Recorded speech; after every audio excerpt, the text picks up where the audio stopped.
We're going to construct a raised bed using this device called the Embrace. Stay tuned, we'll show you how it's done.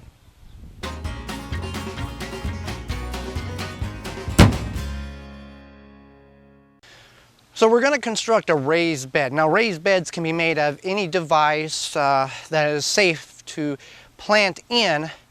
Treated lumber is okay now because they don't have the poison that they used to use.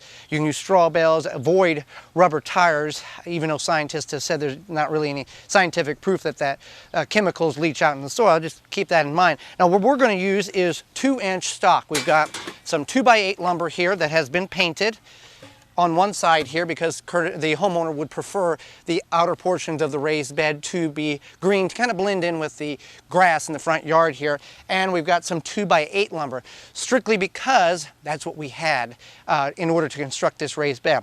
Now raised beds can be any shape, size, length. You want to keep in mind you really don't want it any wider than about 4 foot so you can reach on each side. So what we have here is we've got the Embrace from artofthegarden.net. And this is a really terrific little device that you don't have to use any fasteners to put this whole thing together. We'll talk more about this in a moment. First of all, this is how you're going to construct a raised bed. We're in the front yard garden. We've got a lot of grass. You can do 2 things with this. One, you could take in a shovel and remove the sod until you get down to soil. A lot of work. Or what you can do is you can smother out the grass by using cardboard that you have available. We all have a bundle of cardboard somewhere or another. And that's what we're going to do here.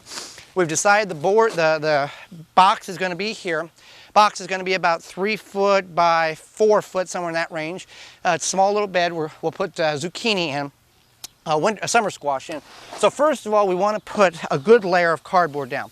Now I'm going to put about 2-3 layers because that's the amount of cardboard that I have here.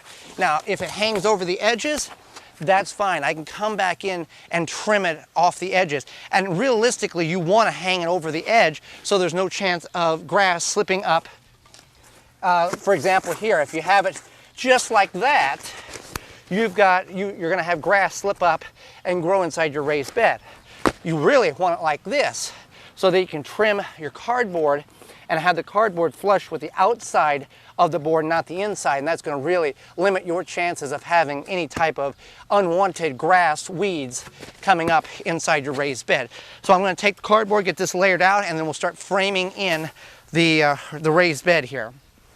Okay, so when you're putting your cardboard down inside your raised bed, if you have a cardboard that's not wide enough to go the whole width of the raised bed, like I have here, I've got 2 pieces.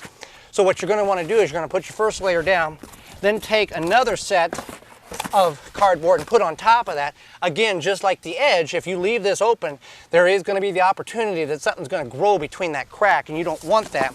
So don't be scared to put 2 or 3 layers thick here. What this cardboard will do will be in the next 12 to 18, 24 months, it will break down, smother the grass out, and become part of the organic matter in this raised bed. We're going to fill it with good certified leaf compost, and all of that will help increase the worms and the health and well-being of the soil. So I'm just going to go ahead and finish framing this in here. Remove any non-biodegradable material on the box, meaning tape. Tape is not going to break down, it's just going to set in the soil, so you want to remove all of the tape on your boxes. Some of this tape is a little harder to remove than others. It's got like a thread in it, but the clear tape, silver tape, any type of adhesion tape, you want to try to remove as much as that possible so it breaks down and it's not setting in your soil for a long period of time. Okay, now that I've got the cardboard down a good thick layer, I'm going to utilize the corner or the Embraces from Art of the Garden. The Art of the Garden is a company, it's artofthegarden.net. These are Embraces. They come in multiple designs and sizes. If you're going to make a larger raised bed, works with 2-inch stock lumber. These are made from 100% recycled steel in the United States, and if you purchase one from artofthegarden.net, a small portion goes to community and school gardens, and these are really durable. And the nice thing about them, and I'll show you right here, we're going to use this as the corner. I'm going to take, per the homeowner, they want the green out.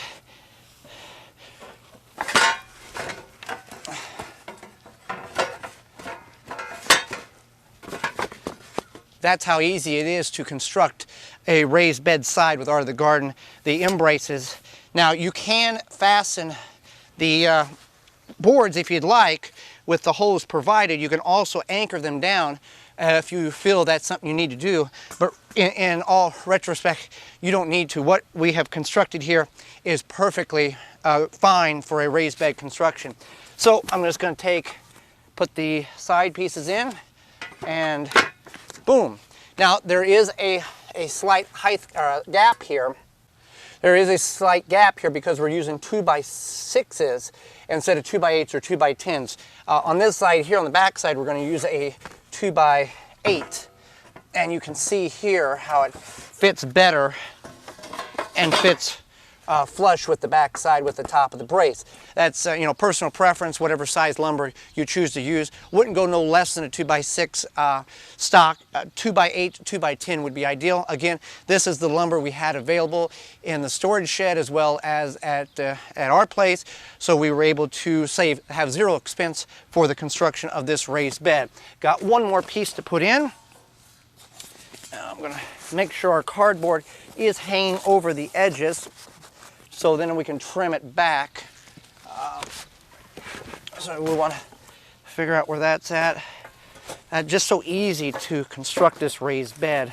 No fasteners, no drills, no screws, no nails. Simply drop and drop the boards in, and that's it. So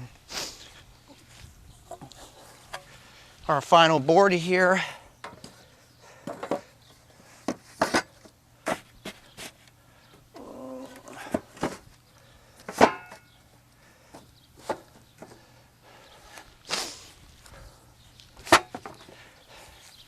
There we be. There's our raised bed. So now we're going to fill it with good compost. Knocked over some of these milkweeds, but that's fine. They'll pop back up. So we want to first, before we fill this, we want to make sure this is in the location that we want it to be final, because it won't move once we fill it. So we want to make sure we got cardboard hanging over all the edges. We want to make sure and look and see if it's relatively square with the fence behind. And I do need to push it just slightly this way a little bit. And now we can start filling it with soil. Okay, so we got the bed where we want it. The homeowner is pleased with the location of it. Cardboard is all evenly distributed. Now there's about 3 layers of it, and all the edges and the corners are covered. We've got 14.5 square foot in this bed. So now I'm just going to take compost and fill it level full and see where we're at.